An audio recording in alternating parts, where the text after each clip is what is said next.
प्रिय विद्यार्थियों, आज हम थर्ड ईयर का सेकेंड पेपर का प्रथम टॉपिक शुरू करने जा रहे हैं, जो है पुनर्जागरण। आप सभी जानते हैं कि हम भारत के इतिहास को जब पढ़ते हैं तो उसे 3 भागों में बांट के पढ़ते हैं। प्राचीन भारत का इतिहास, मध्यकालीन भारत का इतिहास और आधुनिक भारत का इतिहास। ठीक उसी प्रकार जब विश्व के इतिहास का अध्ययन करने लगते हैं तब भी हम उसे 3 भागों में बांट कर पढ़ते हैं। प्राचीन विश्व का इतिहास, मध्यकालीन विश्व का इतिहास और आधुनिक विश्व का इतिहास।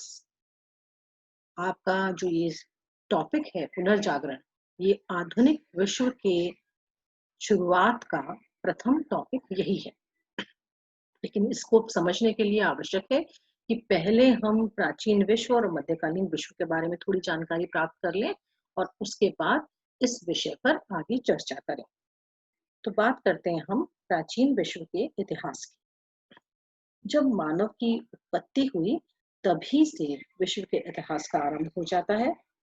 मानव जब धीरे धीरे आगे की ओर बढ़ने लगा, यानी पाषाण युग, नवपाषाण युग, तो उसने धीरे धीरे तर्क और बुद्धि का प्रयोग आरंभ किया और इसी कारण हम सब जानते हैं आग का, पहिए का, कृषि का आदि चीजों का आविष्कार करने लगा।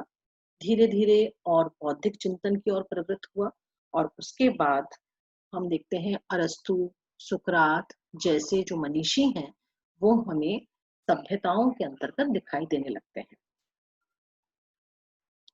इसके बाद मध्यकाल आरंभ होता है और उसके लिए हम देखते हैं कि प्राचीन काल में जब बौद्धिक चिंतन होने लगा, मनुष्य ने धीरे धीरे आविष्कार करने शुरू किए, तो उसने अपनी सभ्यता बनाना, राजा, प्रशासन, राजनीति, ये सब अस्तित्व में आए और इन्होंने धीरे धीरे अपने साम्राज्य का विस्तार करना शुरू किया। तो प्राचीन विश्व में जो 2 सभ्यताएं हमें सबसे ज्यादा फ्लरिश्ड दिखाई देती हैं, पल्लवित दिखाई देती हैं, वो है यूनानी सभ्यता और रोमन सभ्यता।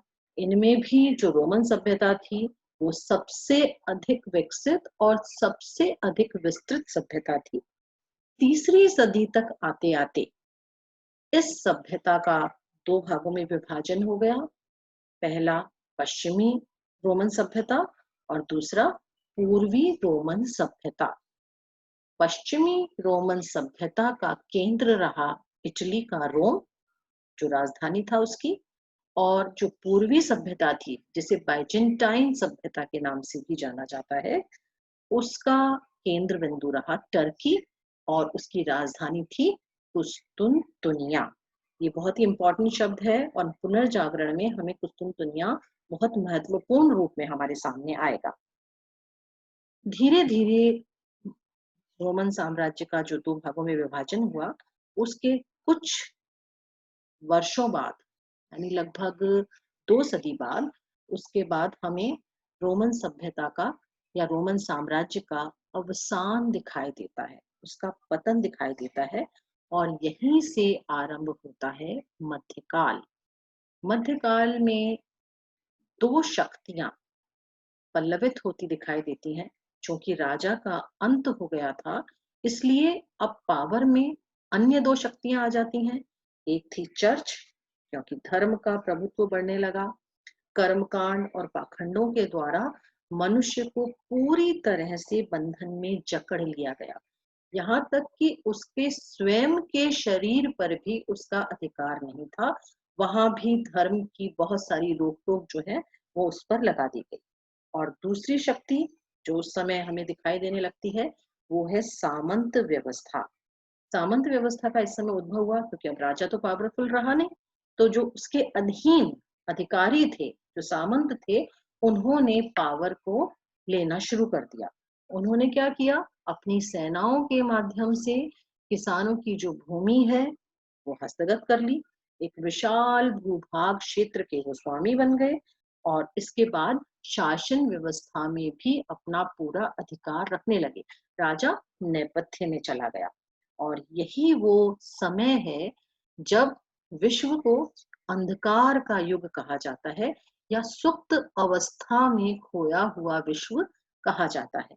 क्योंकि आपने देखा अभी प्राचीन काल के अंदर मनुष्य ने अपनी तर्क और बुद्धि का प्रयोग करके बहुत सारे आविष्कार कर लिए थे, लेकिन मध्यकाल की ये जो दो शक्तियां आई, चर्च और सामंत, इन दोनों शक्तियों ने उसकी तर्क बुद्धि पर धर्म का और शक्ति का बंधन लगा दिया। और यही कारण था कि वो मनुष्य की तर्क बुद्धि अब सो गई। लेकिन इसके बाद जब तीसरा काल शुरू होता है, यानी आधुनिक काल शुरू होता है, उस समय हमें दिखाई देने लगता है कि धीरे धीरे धर्म से मनुष्य का अलगाव शुरू होता है और तर्क का उदय होने लगता है। मानववाद की विचारधारा, यानी मानव को मुख्य महत्वपूर्ण मानने की जो विचारधारा है, वो हमें दिखाई देने लगती है। और इसीलिए आधुनिक काल का आरंभ इस पुनर्जागरण से होता है। पुनर्जागरण यानी पुनः जागना, फिर से जागना। तो प्राचीन विश्व में मनुष्य जागृत अवस्था में था, लेकिन मध्यकाल के अंधकार युग में सो गया था या सुप्त अवस्था में था। और आधुनिक काल में पुनर्जागरण काल से वो फिर से जागना शुरू करता है। अब आइए हम इस टॉपिक पर धीरे धीरे बारी बारी से इसका अध्ययन करते हैं। आधुनिक विश्व का आरंभ पुनर्जागरण से माना जाता है। पुनर्जागरण को अंग्रेजी में रेनेसांस कहते हैं, जो फ्रेंच भाषा का शब्द है और जिसका अर्थ है रीबर्थ या पुनर्जन्म। 14वीं सदी से 17वीं सदी के मध्य यूरोप में यूनानी व रोमन सभ्यता से प्रेरणा लेकर विचारों, साहित्य व कला के क्षेत्र में मानव आधारित प्रवृत्तियों से युक्त बौद्धिक आंदोलन को पुनर्जागरण कहते हैं। इस वाक्य पर ध्यान दीजिए। कौन सा समय पीरियड है? 14वीं सदी से 17वीं सदी तक। कुछ इसे 13वीं से 16वीं सदी तक कहते हैं, लेकिन चूंकि कोई डिमार्केशन लाइन नहीं है, इसलिए थोड़ा बहुत जो अंतर है वो इस तरीके से इतिहासकारों द्वारा किया जाता है। तो 14वीं से 17वीं सदी के मध्य की बात है, यूरोप के अंदर की बात है। और क्या हुआ था? यूनानी व रोमन सभ्यता से प्रेरणा लेकर, अभी मैंने आपको बताया कि प्राचीन काल में यूनानी और रोमन सभ्यता जो है वो सबसे अधिक पल्लवित सभ्यताएं थी। तो उन्हीं से प्रेरणा लेकर क्या हुआ?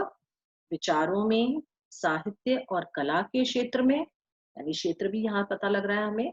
फिर मानव आधारित प्रवृत्तियां, यानी अब धर्म पर आधारित प्रवृत्तियां नहीं थी, शक्ति पर आधारित या राजा की किसी चापलूसी पर आधारित प्रवृत्तियां नहीं थी, अब मानव आधारित प्रवृत्तियां थी। उनसे जो युक्त आंदोलन हुआ, जो बुद्धि के क्षेत्र में था, उसे पुनर्जागरण कहते हैं। पुनर्जागरण कोई आकस्मिक घटना नहीं थी। 9वीं सदी से ही बौद्धिक चिंतन प्रारंभ हो चुका था, किंतु चर्च व सामंतवादी प्रवृत्तियों के समक्ष उसे सफलता नहीं मिली। हम बात करते हैं पुनर्जागरण हुआ, पुनर्जागरण 14वीं से 17वीं सदी तक हुआ। लेकिन ऐसा नहीं है कि अचानक से 14वीं शताब्दी के अंदर ही कोई आंदोलन शुरू हो गया हो और फिर उसको पुनर्जागरण का नाम दे दिया गया हो। उससे बहुत पहले से ही इस तरीके की प्रवृत्तियां विश्व में हमें दिखाई देती हैं। जो किस प्रकार से है?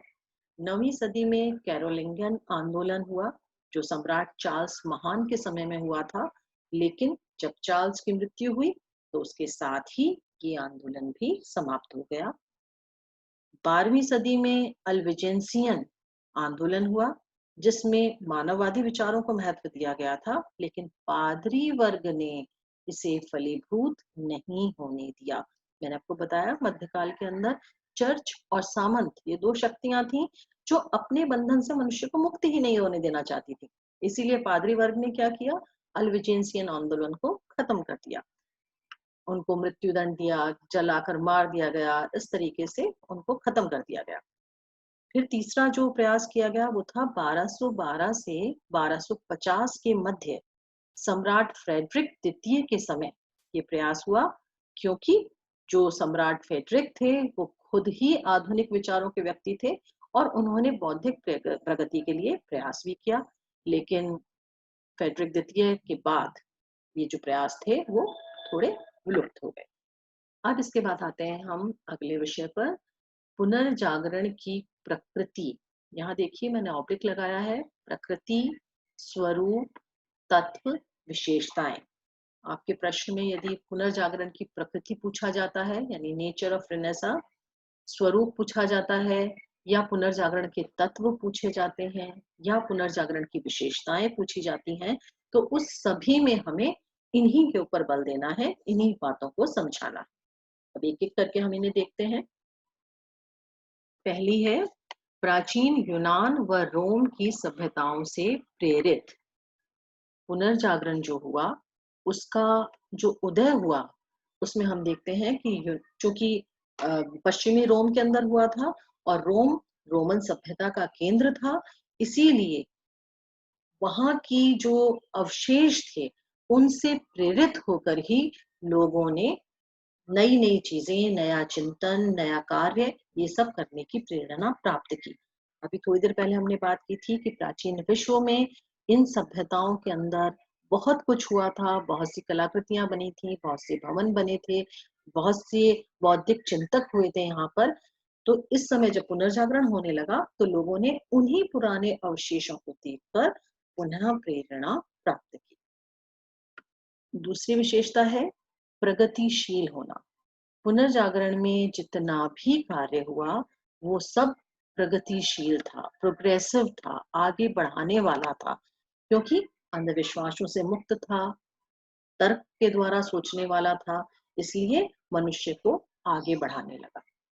तीसरी विशेषता है इसने मानव जीवन के सभी पक्षों को प्रभावित किया, क्योंकि इस समय सहज सौंदर्य की उपासना हुई। पहले क्या होता था, जब ऐसा नहीं है कि पहले चित्रकला वगैरह नहीं थी मध्यकाल में या बिल्कुल खत्म हो गई थी, लेकिन वो किस लिए की जाती थी? धर्म के लिए की जाती थी, या फिर सामंतों की चापलूसी के लिए की जाती थी। लेकिन अब पुनर्जागरण पीरियड में मनुष्य के सहज सौंदर्य की उपासना हुई। जैसे आपको ध्यान होगा लियोनार्डो विंची ने एक बहुत फेमस पेंटिंग बनाई है, मोनालिसा। मोनालिसा क्या है? कोई रानी नहीं है, कोई राजकुमारी नहीं है, एक साधारण स्त्री है जिसकी तस्वीर लियोनार्डो बनाते हैं।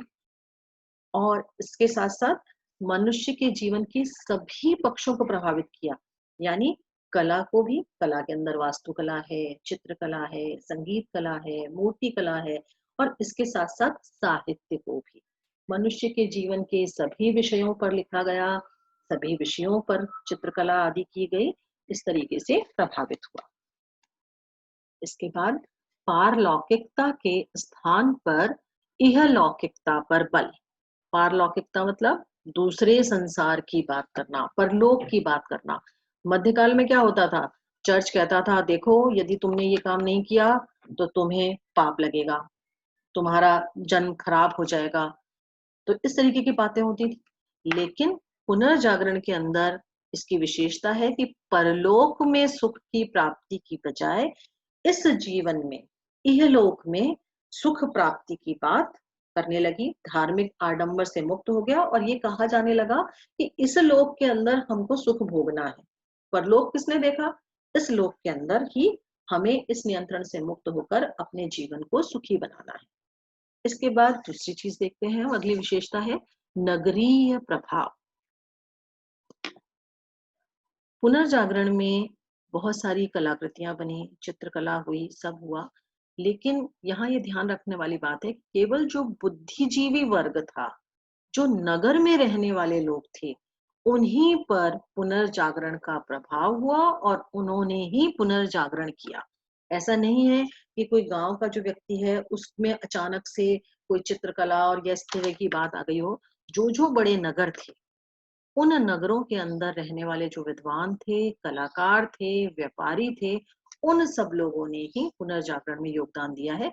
यानी इसका प्रभाव जो है नगरीय ही रहा है, कोई ग्रामीण स्तर तक नहीं पहुंचा, बुद्धिजीवियों में ही रहा है। इसके बाद अगला विशेषता है मानवतावादी विचार। पुनर्जागरण में हमें दिखाई देता है कि मानव दुनिया का स्वामी है, कोई पादरी ईश्वर के प्रतिनिधि नहीं है, बल्कि मानव जो है वो महत्वपूर्ण है, वो है दुनिया का स्वामी। और मानव के उन्नत जीवन के लिए हमें उन्नत ज्ञान की प्राप्ति करनी चाहिए। ये मानवतावादी विचार ही है जो पुनर्जागरण के केंद्र में रहा। मनुष्य को उन्नत करने की जो इच्छा थी, उसी ने ये उन्नयन करवाया, सांस्कृतिक जो उन्नयन हुआ है, और उसी के कारण ये बौद्धिक आंदोलन हमें दिखाई देता है। इसके बाद अगली विशेषता है पुनर्जागरण की, रूढ़िवादिता व अंधविश्वास के विपरीत तार्किकता को महत्व। पहले क्या होता था कि पहले जो कुछ कह दिया चर्च ने, जो भी पादरी ने कह दिया, आपको मानना पड़ेगा। उन्होंने कहा पृथ्वी चपटी है, जी हाँ चपटी है, मान लिया आपने।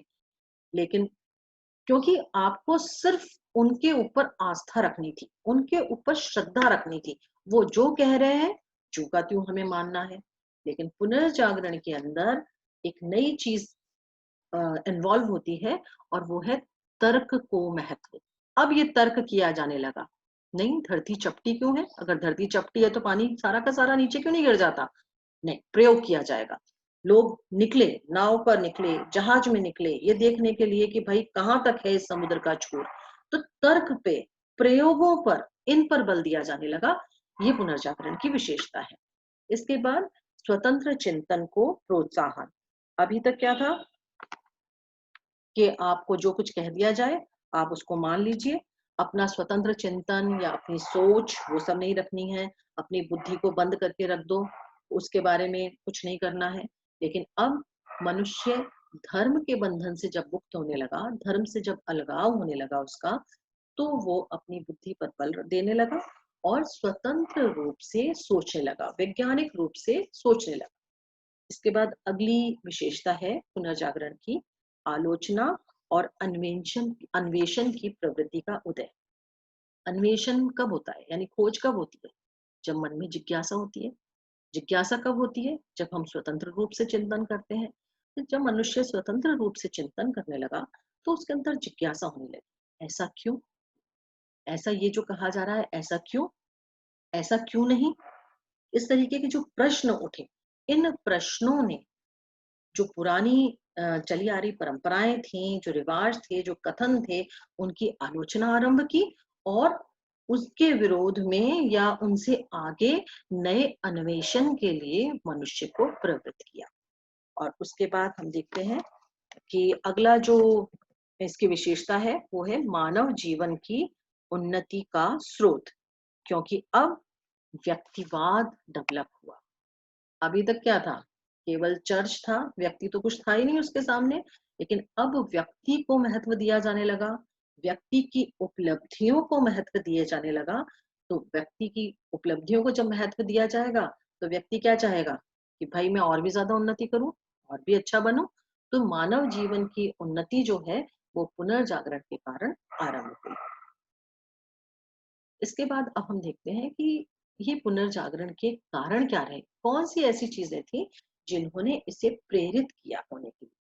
उसमें सबसे पहला कारण आता है हमारा धर्म युद्ध। 11वीं से 13वीं सदी के मध्य जेरूसलम नामक पवित्र स्थान पर अधिकार को लेकर ईसाइयों तथा मुसलमानों में युद्ध हुए, जिन्हें क्रूसेड्स कहा गया।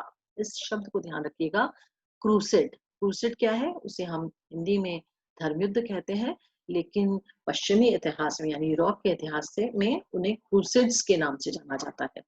किस लिए हुए थे ये, आजकल जो वर्तमान में इजराइल है उसी के अंदर जेरूसलम नामक स्थान है, जो 3 धर्मों के लिए बहुत महत्वपूर्ण था, बड़ा ही पवित्र स्थान था, और जिसमें मुसलमान थे, यहूदी थे और ईसाई थे। तीनों ही जेरूसलम को बहुत ही इंपॉर्टेंट मानते थे। क्या हुआ, पहले उस पे अरब के मुसलमानों का अधिकार था, जो कि बड़े ही उदार प्रवृत्ति के लोग थे। इसीलिए जब तक उनका अधिकार रहा तब तक ठीक रहा। लेकिन धीरे धीरे जो तुर्क मुसलमान हैं, वो वहां पर अधिकार की बात करने लगे। ईसाई अपना अधिकार कहते थे, मुसलमान अपना अधिकार कहते थे, और दोनों के पक्षों के बीच में जो 200 सालों तक जो लड़ाई चली है, उस लड़ाई को धर्म युद्ध के नाम से जाना जाता है। इन धर्म युद्धों का क्या परिणाम हुआ, क्या हुआ इन धर्म युद्धों से। पहला तो ये कि धर्म युद्धों के कारण यूरोप के लोगों का पूर्व से संपर्क हुआ, जिस कारण उनका बौद्धिक क्षितिज विकसित हुआ। पूर्व से संपर्क कैसे हुआ कि पश्चिम में जो यूरोप है, उस यूरोप के अंदर से लोग जो सेनाओं में थे, वो पूर्व की ओर आए, इजराइल तक आए, अरब तक आए यहाँ पर। और यहाँ आकर उन्होंने यहाँ के लोगों को देखा, तो उन्हें पता चला, यहाँ के लोगों से मिले, तो उन्होंने देखा कि अरे इनका ज्ञान तो हमसे बहुत ज़्यादा है, ये तो बहुत कुछ जानते हैं, ये तो व्यापार में भी हमसे आगे हैं। और इस तरीके से उनका खुद का जो बौद्धिक शक्ति था, वो डेवलप हुआ। इसके अतिरिक्त पूर्वी देशों में अरब से हम देखते हैं अरबी अंक, ये जो आप 1 2 3 4 आज लिखते हैं, ये अरबी अंक है। इससे पहले कौन सी गिनती लिखी जाती थी? वो रोमन में जो 1 2, जैसे क्लासेस के आगे एक एक्स बना के और एक डंडा, है ना, इस तरीके से वो जो रोमन लेटर्स हैं वो लिखे जाते थे। लेकिन अब पूर्वी देशों से अरबी अंक मिले, जिससे गणित आसान हो गई। बीज गणित, कागज, आप जानते हैं चीन में हुआ था, उसके बाद अरब के माध्यम से वहां पहुंचा। दिग्दर्शक यंत्र, जिसे आप कंपास कहते हैं, इस सब का ज्ञान पश्चिम में पहुंचा, जिसने आगे खोजों में और अन्य चीजों में बहुत योगदान दिया। इसके बाद इन धर्म युद्धों के कारण एक चीज और हुई कि धर्म के बंधन में कमी आई। क्या कारण थे? पहला कारण तो ये था कि पोप का आशीर्वाद प्राप्त करने के बाद ईसाइयों की सेना जाती थी मुसलमानों से लड़ने के लिए, लेकिन उसके बावजूद भी उसकी हार हुई। तो इससे ये स्पष्ट हो गया उन्हें कि भाई पोप जो है वो ईश्वर का प्रतिनिधि प्रतिनिधि नहीं है या ईश्वर नहीं है, क्योंकि यदि हम उनका आशीर्वाद लेने के बावजूद भी असफल हो रहे हैं, इसका मतलब उन पे अंधश्रद्धा हमारी उचित नहीं है। और दूसरी चीज ये हुई कि नवीन विचारों और भौगोलिक यात्राओं से नव चिंतन को बल मिला। नए विचार आने लगे, भौगोलिक यात्राएं करने लगे लोग, समुद्र में जाने लगे, और उससे उनको नई नई चिंतन का बल मिला। इसके बाद अगला कारण है आर्थिक कारण। धर्म युद्ध के कारण ही यूरोपीय व्यापारी पूर्वी देशों में जाकर बस गए, जिससे उनके व्यापारिक संबंध बने और उनकी व्यापार में अधिक प्रगति होने लगी। जब व्यापारिक प्रगति हुई तो उसका परिणाम ये निकला कि एक तो नए नए विचार और प्रगतिशील तत्वों का समावेश हुआ। अभी तक तो उनपे बहुत रोक टोक थी व्यापार की, लेकिन जब पूर्वी देशों में गए तो उनको पता चला कि भाई इस तरीके से भी व्यापार किया जा सकता है, इन इन चीजों का भी हो सकता है, इस चीजों को बनाया भी जा सकता है। इस तरीके की चीजें उनके दिमाग में आई। इसके साथ ही साथ जब व्यापार ज्यादा होता है जिन नगरों का, तो वो नगर और ज्यादा विकसित होते हैं। और ये कौन से नगर थे? ये इटली के नगर थे, क्योंकि इटली अगर आप मैप में देखेंगे तो इटली भूमध्य सागर के वहां स्थित है। तो एक तो उसके पास बहुत सारे बंदरगाह थे, और जो भी पूर्वी देशों से जाएगा उसको इटली के बंदरगाहों पे रुक के फिर यूरोप के अंदर अपने माल को ले जाना पड़ेगा। तो इटली के जो नगर थे जहाँ पे बड़े बड़े बंदरगाह थे, वो सब नगरों का विकास हुआ, जिनमें वेनिस, फ्लोरेंस और मिलान थे। इसके बाद यहाँ के व्यापारी जब समृद्ध हुए तो उन्होंने क्या किया अपने धन का? उन्होंने पुस्तकालय बनवाना शुरू किया, अपने नगरों को सुंदर करना शुरू किया, विद्वानों को बुलाना, उनको आश्रय देना, उनसे काम करवाना, ये सब शुरू किया। और साथ ही साथ अपनी संतानों को पढ़ने के लिए दूर दूर भेजना भी शुरू किया, ताकि वो और भी ज्यादा विकसित बुद्धि के साथ काम कर सके। इसी के साथ एक और आर्थिक कारण था कि चर्च ये कहता था, यदि आपके पास धन अधिक है तो उसे आप दान कर दीजिए। यानी आवश्यकता से अधिक किसी व्यक्ति के पास धन है तो उसे वो दान कर दे। उसे ब्याज पर चढ़ाना बिल्कुल नियम विरुद्ध है या धर्म विरुद्ध है। लेकिन वो व्यापारी जो बहुत मेहनत करके अपना पैसा कमा रहा है, उसको ये जो सूद का नियम था चर्च का, वो उसे बड़ा बुरा लगता था। और इसीलिए व्यापारी वर्ग ने आलोचना शुरू की चर्च की, क्योंकि इस नियम के कारण तो क्या है, अपना आवश्यकता से अधिक जो पैसा है वो दान दे देना होगा। लेकिन इतनी मेहनत से जो व्यापार में अपनी समृद्धि कर रहे हैं, जो लाभ कमा रहे हैं, उसको दान क्यों दें? और यही कारण था कि उन्होंने पुस्तकालय बनवाना, ये सब जो कार्य हैं, मूर्तियां बनवाना, बड़े बड़े महल बनवाना, उद्यान बनवाना, इस तरीके की जो चीजें हैं वो आरंभ कर। इसके बाद अगला कारण था पुनर्जागरण का, कुस्तुनतुनिया पर तुर्कों का आक्रमण। 1453 में पूर्वी रोमन साम्राज्य की राजधानी कुस्तुनतुनिया पर तुर्कों का आक्रमण हुआ, जिसके कारण पहला, विद्वानों का यूरोप की ओर पलायन हुआ, और वे अपने ज्ञान विज्ञान तथा कलाकृतियों के साथ नई चिंतन पद्धति लाए। इस बात को हम समझ लेते हैं मैंने आपको बताया कि तीसरी सदी में ही रोमन साम्राज्य डिवाइड हो गया था, पूर्वी रोमन साम्राज्य और पश्चिमी रोमन साम्राज्य। पूर्वी रोमन साम्राज्य जो टर्की वाला एरिया था, उसकी राजधानी थी कुस्तुनतुनिया। और अगर यूरोपियन लोगों को भूमि के मार्ग से, स्थल मार्ग से व्यापार करना होता था, तो वो कुस्तुनतुनिया के थ्रू जाकर ही व्यापार किया करते थे। लेकिन 1453 में इस कुस्तुनतुनिया पर भी तुर्कों ने अधिकार कर लिया। ये वही तुर्क हैं जो जेरूसलम के लिए क्रूसेड्स के अंदर इन्वॉल्व थे। अब इन्होंने कुस्तुनतुनिया पर अधिकार कर लिया, जिसका पहला परिणाम क्या निकला कि जो कुस्तुनतुनिया में, क्योंकि रोमन साम्राज्य था ना, तो उस कुस्तुनतुनिया में रहने वाले जो विद्वान थे वो यूरोप की ओर आए बच के, क्योंकि तुर्क जो है वो बर्बर थे, मारते थे, समझते नहीं थे ज्ञान विज्ञान के बारे में। तो उनसे बचकर वो विद्वान यूरोप की ओर आए और अपने साथ अपनी जो पांडुलिपियां थी, जो कलाकृतियां थी, उनके ज्ञान विज्ञान के जो भी अन्वेषण की जो भी चीजें थी, वो सब अपने साथ, अपनी चिंतन पद्धति के साथ यूरोप में लेकर आ गए। दूसरा परिणाम ये हुआ कि स्थल मार्ग बंद हो गया, क्योंकि तुर्क जो है बर्बर थे, समझते नहीं थे कि भाई व्यापार का क्या महत्व है ये सब। तो वो स्थल मार्ग जो था, जो कुस्तुनतुनिया के द्वारा यूरोप को और एशिया को जोड़ता था, अरब कंट्रीज को जोड़ता था, वो बंद हो गया। और पूर्वी देशों की ओर जाने से, मतलब पूर्वी देशों की ओर जाना था उन लोगों को, इसलिए समुद्री मार्गों की खोज आरंभ हुई। इसके बाद अगला कारण है मंगोल साम्राज्य का योगदान। 13वीं सदी में कुबलई खां, एक मंगोल शासक था, चंगेज खान के बाद हुआ था। कुबलई खां द्वारा विशाल साम्राज्य की स्थापना की गई थी, जिसके दरबार में वो देश विदेश से विद्वानों को, कलाकारों को, सबको आमंत्रित किया करता था। एक ही जगह, एक ही दरबार में सारे विद्वान आते थे। और यहाँ आए विद्वानों और जो यात्री थे, उनके द्वारा क्या हुआ, यूरोप में कागज, कुतुबनुमा आदि पहुंचे। ये कुबलई खां का जो साम्राज्य है, वो कौन से एरिया है, जो रूस है, हंगरी है, पोलैंड है, इतना जो बड़ा एरिया था, इतना विशाल साम्राज्य था, वो कुबलई खां के अंडर में था। और वो पूरे विश्व भर से सारे विद्वानों को अपने दरबार में बुलाता था। यात्री भी बहुत सारे जाते थे।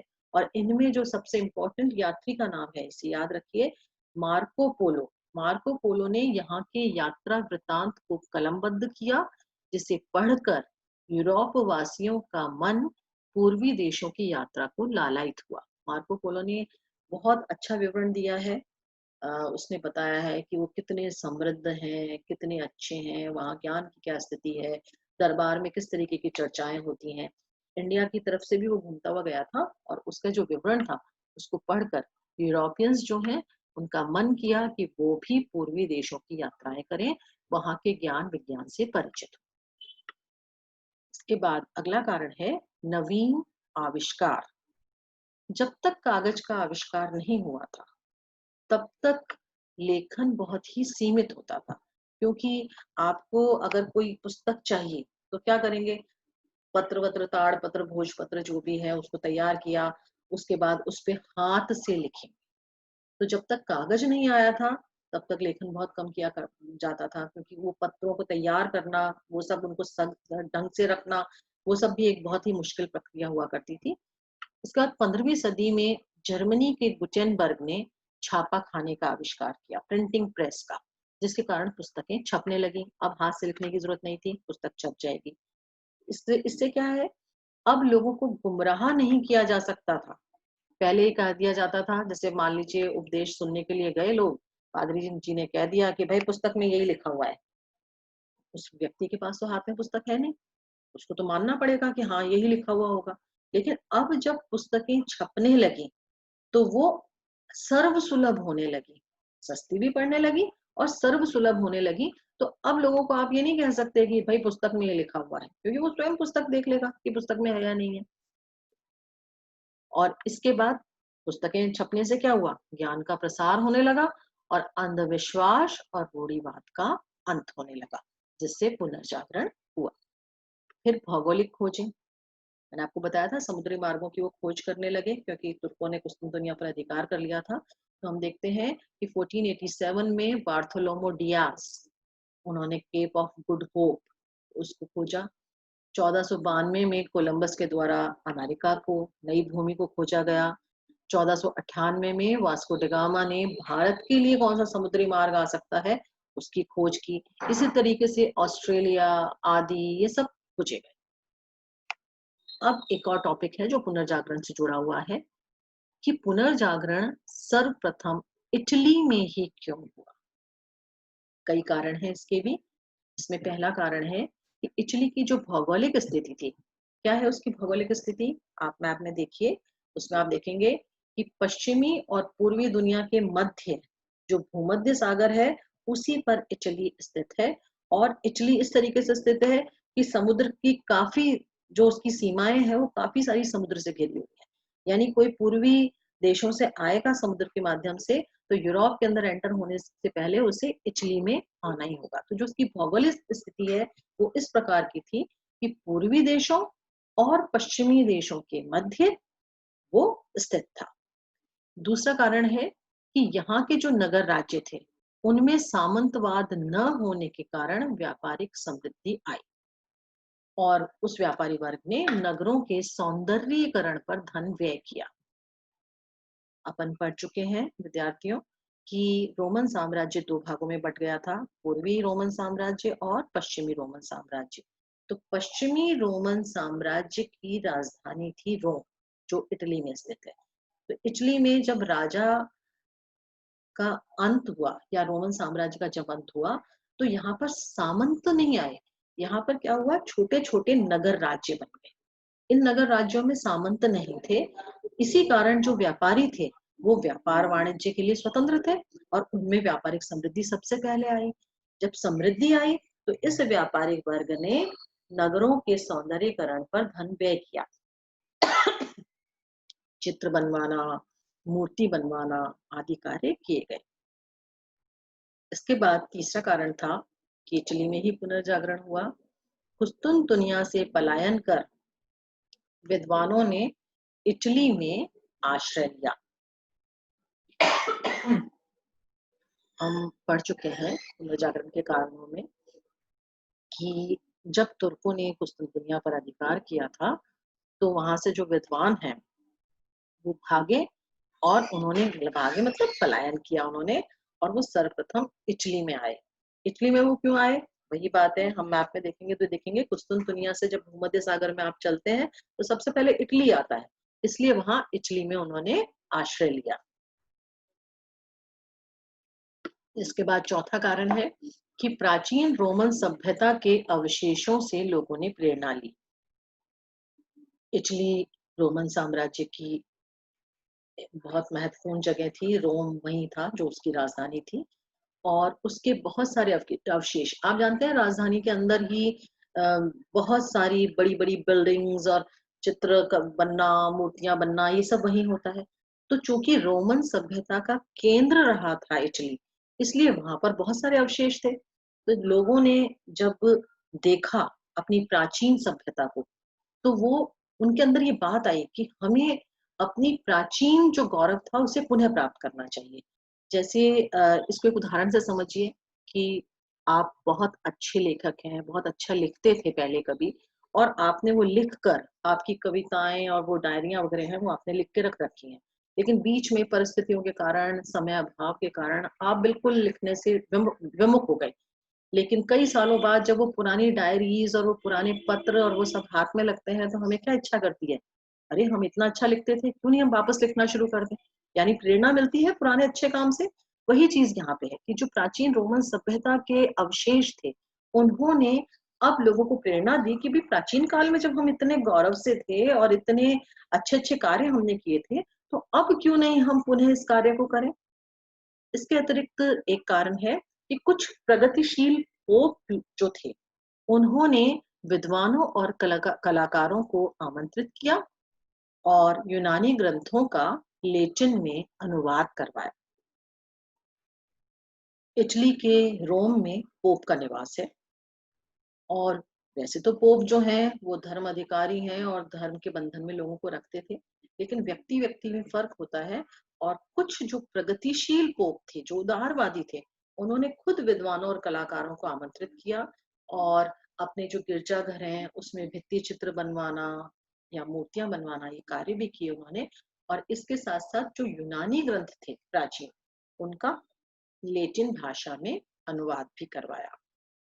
इसके बाद जो एक विशेषता है या कारण है कि इटली में ही पुनर्जागरण क्यों हुआ। इटली का समाज उदारवादी था, क्योंकि रोमन साम्राज्य से मुक्त हो गया था और सामंत व्यवस्था यहाँ पनपी नहीं, अतः निवासी स्वतंत्र विचारों के थे।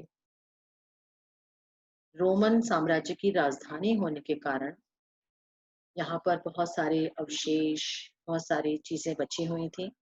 जब रोमन साम्राज्य का पतन हुआ तो जो राजा का नियंत्रण था वो भी खत्म हो गया, लेकिन चूंकि नगर राज्य बन गए, सामंतवाद यहाँ नहीं पनपा, इसलिए लोगों के ऊपर न तो सामंतों का बंधन था और न राजा का नियंत्रण था। अतः यहाँ के जो निवासी थे वो स्वतंत्र विचारों के थे। इसीलिए जब नए स्वतंत्र चिंतन की बात आई या कुछ नया सोचने की बात आई, तो सबसे पहले वो कार्य इटली में ही आरंभ हुआ। इटली में भी पुनर्जागरण कहाँ आरंभ हुआ है? फ्लोरेंस नगर से प्रारंभ हुआ। इसको याद रखिए, पुनर्जागरण कहाँ से आरंभ हुआ है? इटली के फ्लोरेंस नगर से प्रारंभ हुआ। अब इटली के अंदर कौन से महत्वपूर्ण व्यक्ति हैं जिनके लिए पुनर्जागरण जो है, पुनर्जागरण के अंदर जिनका बहुत ज्यादा महत्वपूर्ण स्थान है? सबसे पहले हैं दाते। ये इटली के कवि थे और इन्हें पुनर्जागरण का अग्रदूत कहा गया है। इन्होंने सबसे पहले जो देसी भाषा में पुस्तकें लिखी गई, उसमें टस्कन भाषा में इन्होंने डिवाइन कॉमेडी की रचना की। ये बहुत बड़ी बात थी, क्योंकि उस समय यूनानी या लेटिन भाषा, इसी का अगर प्रयोग करोगे तो ही तुम्हें माना जाएगा कि भाई आप बहुत अच्छे कवि हैं, आप बहुत अच्छे लेखक हैं। जैसे आपने भारत का इतिहास पढ़ा है, आप जानते हैं कि जो संस्कृत में लिखता था वही विद्वान था। लेकिन बाद में हम देखते हैं कि बौद्ध धर्म और जैन धर्म जब आया तो उन्होंने लोक भाषाओं का प्रयोग किया, और यही कारण था कि बहुत सारे लोग उनके अनुयायी भी बन गए, क्योंकि वो भाषाएं सबको समझ में आती हैं। संस्कृत उनके लिए क्लिष्ट थी, समझ में नहीं आती थी। वहां ऐसा ही हम देखते हैं विश्व के इतिहास में है कि अभी तक जो लेटिन में या यूनानी में लिखोगे तो ही तुम्हें विद्वान और महान माना जाएगा। लेकिन दाते जो हैं उन्होंने पहली बार टस्कन भाषा में लिखा, और दूसरी चीज उन्होंने डिवाइन कॉमेडी, दैवीय कॉमेडी की, उन्होंने हास्य है इसमें। तो ये वाली जो चीज है वो धर्म के बंधन से मुक्त होकर है, और ये चीज उन्होंने लिखी, इसीलिए उन्हें पुनर्जागरण का अग्रदूत कहा जाता है।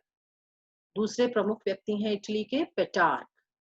इन्हें मानवतावाद का जनक माना जाता है। आपको मैंने बताया, अब इससे पहले क्या था? धर्म केंद्रित जो भी कार्य करना है वो धर्म केंद्रित साहित्य लिखो, धर्म केंद्रित मूर्तियां हैं, कला है, सब धर्म से केंद्रित होंगी। लेकिन अब मानवतावाद का विचार आ गया, जो मानव को केंद्र मानते हुए फिर सारा कार्य करने की बात करता है। तो ये जो मानवतावाद का विचार है वो देने वाले हैं पेटार्क। इसके बाद इटली के ही तीसरे प्रमुख व्यक्ति हैं जो है मैकियावली। ये राजनीतिक चिंतक थे और इन्होंने जो रचना की वो थी द प्रिंस। इसके अतिरिक्त कुछ कलाकारों के नाम जो बहुत मुख्य हैं इटली के, उनका नाम हमने लिखा है। Leonardo da Vinci, Michael Angelo, Rafale जैसे कलाकारों ने इटली के पुनर्जागरण में योगदान दिया। अब हम अगले भाग में पुनर्जागरण के आगे चर्चा करेंगे।